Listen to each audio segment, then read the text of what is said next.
E boa noite a todos. Agradecida a cada um de vocês por ter lembrado da nossa casa hoje, 8 de dezembro, né? Um dia feriado no calendário municipal, mas como comentávamos antes, nós sempre nos encontramos na segunda-feira, com o feriado, pode ser o dia de Natal, Ano Novo, sempre estamos aqui, né, para recebê-los. Certamente que a responsabilidade é muito maior, porque não só nós encarnados viemos em busca de conhecimento e de auxílio, também os nossos irmãos desencarnados. Então, possamos todos, né, ter uma noite de esclarecimento, de conceitos que possam nos orientar, nos auxiliar, né, para que a gente reflexione sobre aquilo que estamos vivendo nesse momento em nossas vidas. Dezembro é um mês especial. E quando eu digo especial é porque nós temos muitos compromissos. Chegamos ao final do ano, né, na sua grande maioria, com compromissos, responsabilidade e se preparando para o final do ano, para esse Natal maravilhoso, para esse ano novo, não é? Em termos de coisas materiais normalmente, o que é que eu vou fazer, como eu vou fazer. Então, nada melhor do que nós, nesse dia 8 de dezembro, começarmos a reflexionar, pensar um pouquinho mais como será o nosso próximo ano, como será o nosso próximo Natal, não é? Principalmente porque depende de cada um de nós ser melhor o nosso amanhã. Então, a justiça divina, ela é infalível e ela sempre nos dá muito mais do que nós merecemos. Sempre. A justiça de Deus, ela é imparcial e ela sempre nos dá a mais. Para que a gente possa falar sobre a doutrina, sobre a justiça divina, nós sabemos que nós temos a justiça dos homens, né? E a justiça dos homens, ela é imparcial muitas vezes, porque são feitas pelos homens e nós somos imperfeitos, né? E a justiça dos homens, ela está calcada, ela está baseada na legislação que nós temos vigente no nosso país, não é? Então, para cada compromisso, ou para cada litígio que a gente chama dentro do direito, mas seria assim, para um crime ou para uma desavença, existe uma forma de legislação e pessoas especializadas, né, que vão analisar esses fatos, esses feitos. E eles vão ser tratados, né, eles vão ser julgados normalmente por um juiz, não é, que vai estabelecer penas, dependendo do tipo de ação que nosso irmão incorreu, não é? Então, as nossas faltas que a sociedade humana, não é, ela pune e ela também faz com que esses nossos irmãos possam vir ressarcir o mal que fizeram ao outro irmão através de penas legislativas, não é? Então, poderíamos concluir que a justiça dos homens, ela se alicerça no arbítrio, segundo a visão dos magistrados ou das pessoas responsáveis para julgar naquele momento aquela ação. Claro que esses julgamentos, eles são embasados em uma série de coisas que é feito antes, né, para analisar testemunhas. E hoje em dia, com o que nós temos, fica muito mais acessível, né, os vídeos, a forma como se aconteceu um acidente, tudo é mais fácil e dá mais tranquilidade, eu acredito, aos nossos magistrados, para que eles possam, né, ter uma decisão. Mas é uma justiça que é feita pelos homens, né, e nós somos imperfeitos, né? Tanto é verdade isso que as nossas leis, elas são mutáveis, não é? E que bom que são mutáveis, porque nós tínhamos leis anteriores que a mulher não poderia votar sem autorização do marido, ou trabalhar. Então, hoje existe uma sequência assim, de benefícios, né, de igualdade, né, de crença, de raça, né, que beneficia a todos nós. E que decorre principalmente nosso avanço intelectual nosso avanço como espírito, no caso, de formação, não é, em faculdade, não é, diferente da nossa formação espiritual e moral, não é? Com relação à justiça divina é diferente. Por que é diferente? Porque as consequências dos atos se dão de forma direta e natural, sem intermediários. Na justiça divina não existe intermediários. Nós sabemos que na justiça humana existem muitos intermediários, não é? Muitos recursos, muitas formas de não se enquadrar numa lei, ou mudanças, né, que beneficiam uns, né, em detrimento a outros casos, né? Mas a justiça de Deus, não, ela é infalível, né? E em caso de uma falta qualquer que seja, mínima que seja, a penalidade se estabelece de maneira natural e cessa também naturalmente com arrependimento ou com a reparação da falta. Então, a gente costuma dizer que hoje a gente faz alguma coisa inadequada ou imprudente, de manhã, de tarde a gente já está ressarcindo. E a gente se dá conta de ou às vezes no próprio trânsito, né? De pisei na bola. Ou ressarcimento vem bem logo, não é? Então a gente sabe que é um pouco rápido esse pagamento. E outra coisa que é muito importante que a gente pense que na justiça divina não existe 2 pesos e 2 medidas. As leis são imutáveis e imparciais e não podem ser enganadas. Não tem como enganar eu vou fazer um recurso ali, vou desdobrar, não é para que essa falta não seja a mim imputada, seja imputada ao meu irmão ou aquele outro. As leis divinas, nós não podemos, esses recursos não têm nenhuma validade. Por exemplo, se a gente pensasse assim, eu vou tomar um medicamento ou alguma coisa que não, uma substância nociva, não é? O meu organismo ele vai reagir, não é? E não precisa ninguém ali que vai declarar, sofreu isso porque isso, não, porque se eu uso alguma coisa no meu organismo que me faça mal, não é? Vão ter consequências imediatas no físico, não é? E então não é preciso que ninguém julgue o nosso ato e decida o que vai acontecer com o organismo do indivíduo. Simplesmente o resultado vai aparecer. Se você come demais um determinado alimento, se você excede no determinado tipo de bebida, alguma coisa, né, vai ter resultado imediato, né? E não se trata de um castigo, né? É uma consequência lógica, né, que vai aparecer. Eu tomei uma atitude, eu tive o livre arbítrio de fazer uma escolha, e faço muitas vezes uma má escolha, né?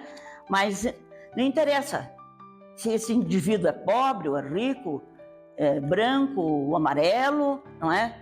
Ou se ele é espírita, ateu ou católico, né? A reação vai ser a mesma, tá? Então as leis divinas não contemplam exceções nem privilégios, são justas e sensatas. Então, Deus dá a cada um conforme as suas obras. E o nosso livre-arbítrio, muitas vezes, faz com que nós façamos escolhas erradas. E elas são erradas porque no nosso nível espiritual, nós ainda não temos consciência, nós não temos conhecimento, muitas vezes, de coisas que nós cometemos e que são faltas. Então, até pela nossa dificuldade de entendimento. Mesmo na doutrina espírita, que é uma doutrina muito jovem, né? Ela precisa ser estudada. Nós precisamos ter conhecimento.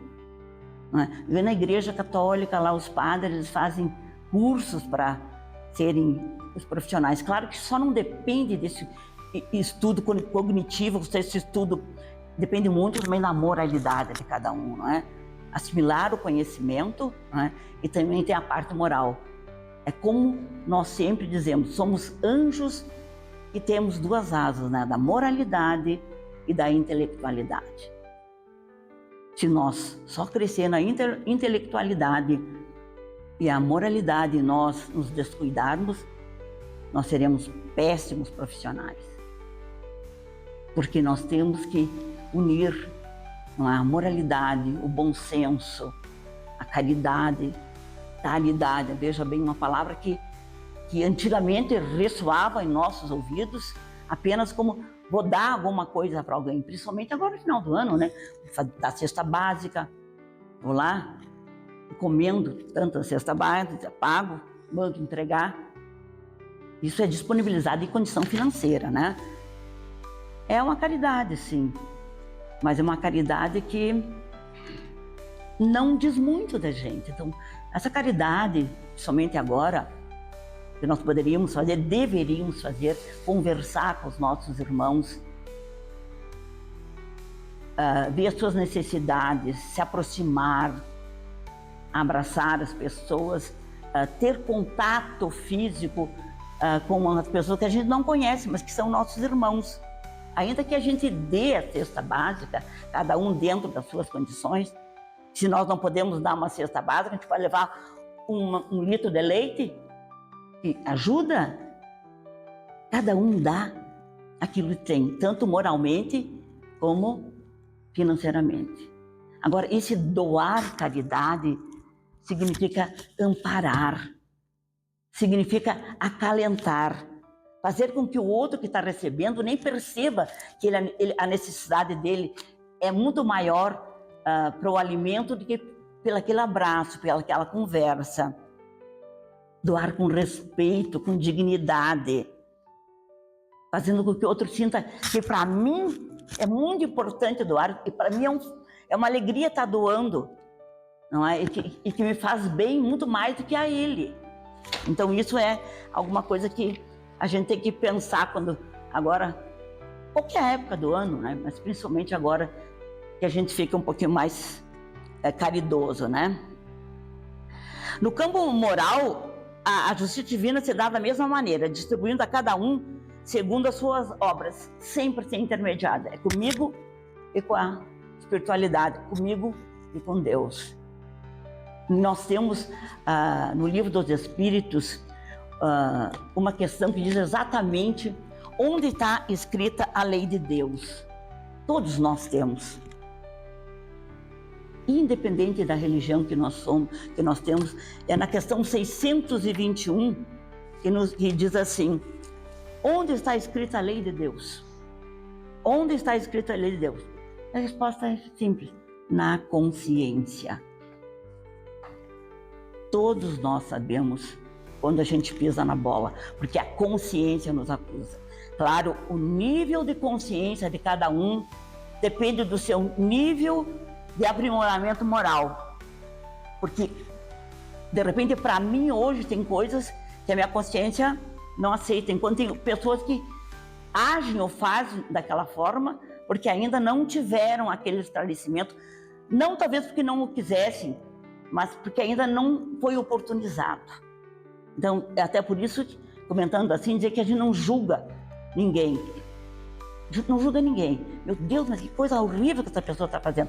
Realmente é muito feio, não é? Eu já não faço mais, mas eu já fiz.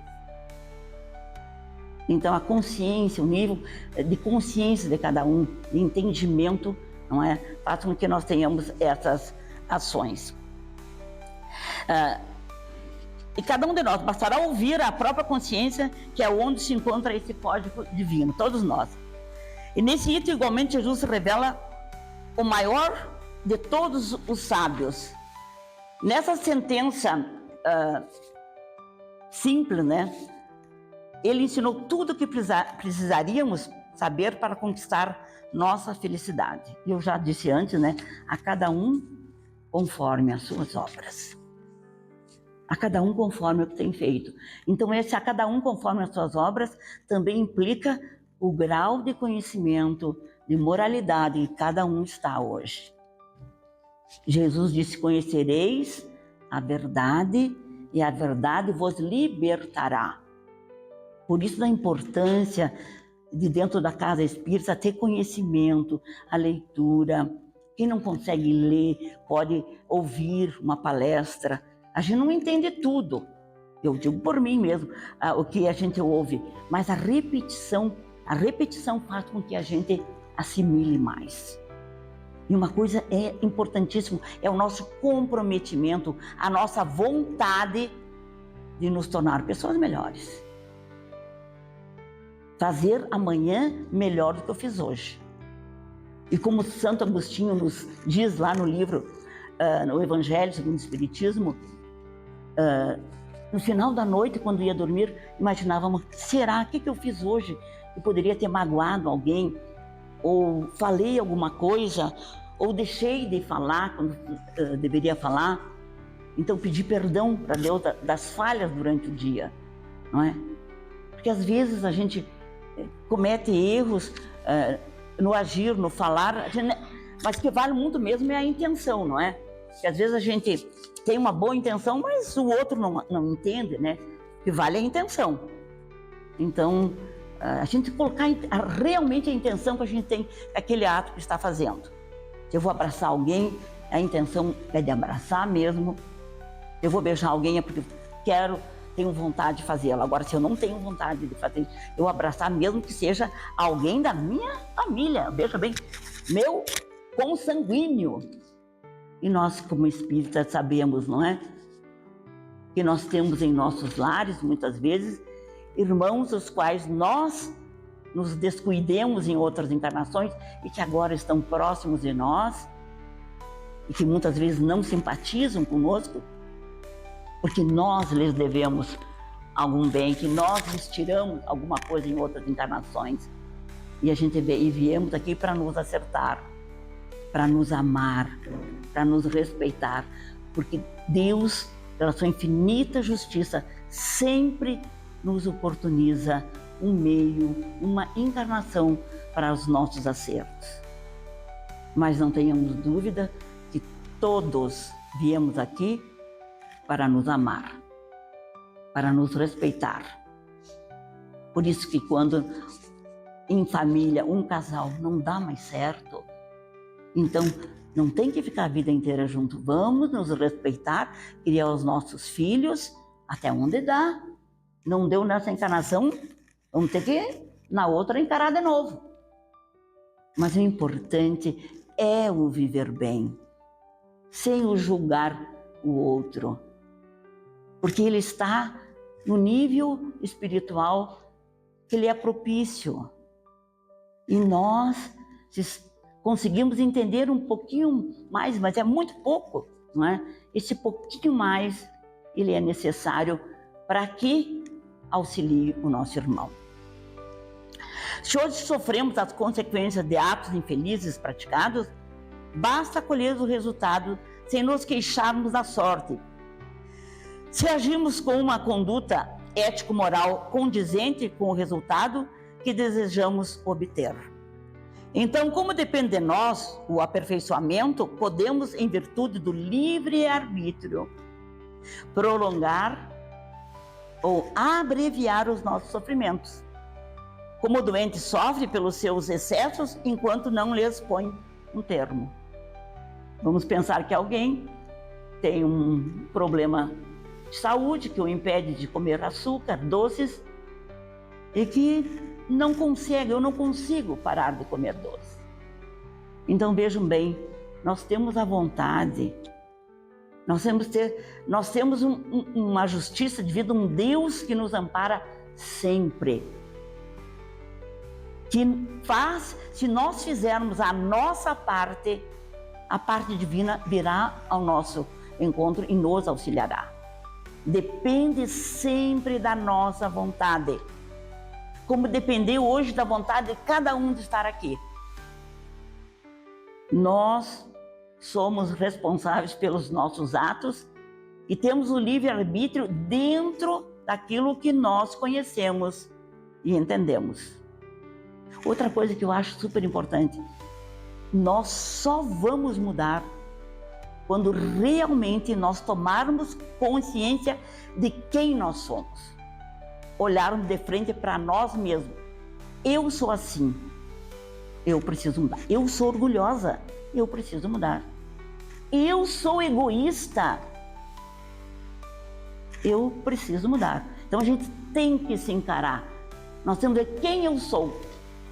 E a gente só muda quando a gente descobre quem é realmente. E daí tu consegue colocar um fim nesses nossos defeitos morais, né, que são tão difíceis, né, de serem colocados, né? E se em algum momento surgir a dúvida de como agir corretamente, passamos aquilo que Jesus sempre disse, não é? Façamos aos outros o que eu gostaria que os outros a mim fizessem. Eu vejo às vezes algumas crianças brincando, né? E uma acaba numa brincadeira machucando a outra, né? Eu costumo dizer, você gostaria de que o teu amiguinho fizesse o que tu está fazendo com ele? Não, não. Então, crianças pequenas, a gente só faz para o outro aquilo que eu gostaria que fizesse para mim. Por exemplo, eu quero ser amado, eu quero ser respeitado, eu quero receber beijos e abraços, então eu tenho que abraçar, beijar o meu coleguinha, o meu amiguinho. Fazer o outro o que eu gostaria que a mim fizesse.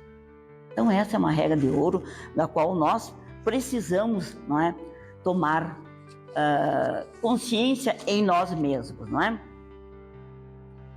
Jesus, quando esteve aqui conosco, não é, ele ensinou a cada um de nós, pela prática, né, do amor, da caridade, né, o que deveríamos fazer. E no livro dos Espíritos, na questão 627, então tem uma questão que diz assim: uma vez que Jesus ensinou as verdadeiras leis de Deus, qual a utilidade do ensino que os Espíritos dão? Terão que nos ensinar mais alguma coisa? E a resposta dos Espíritos: Jesus empregava a miúde, na sua linguagem, alegorias e parábolas, porque falava de conformidade com os tempos e os lugares. Usava a linguagem daquele tempo. Por isso que a gente tem as parábolas, não é? Faça-me ser agora que a verdade se torne inteligível para todo mundo. Muito necessário que aquelas leis sejam explicadas e desenvolvidas. Por isso o conhecimento, o estudo. Tão poucos são os que as compreendem e ainda menos os que as praticam. A nossa missão consiste em abrir os olhos e os ouvidos a todos, confundindo os orgulhosos e desmascarando os hipócritas, os que vestem a capa da virtude e da religião a fim de ocultarem suas torpezas. O ensino dos Espíritos tem que ser claro e sem equívocos, para que ninguém possa pretextar ignorância e para que todos o possam julgar e apreciar com a razão. Estamos imbuídos de preparar o reino do bem que Jesus anunciou. Daí a necessidade de que a ninguém seja possível interpretar a lei de Deus ao sabor de suas paixões, nem falsear o sentido de uma lei toda de amor e de caridade. Vejam bem, uma lei toda de amor e caridade, não é? Então nós precisamos, e através da doutrina espírita nós temos essas explicações, esse entendimento.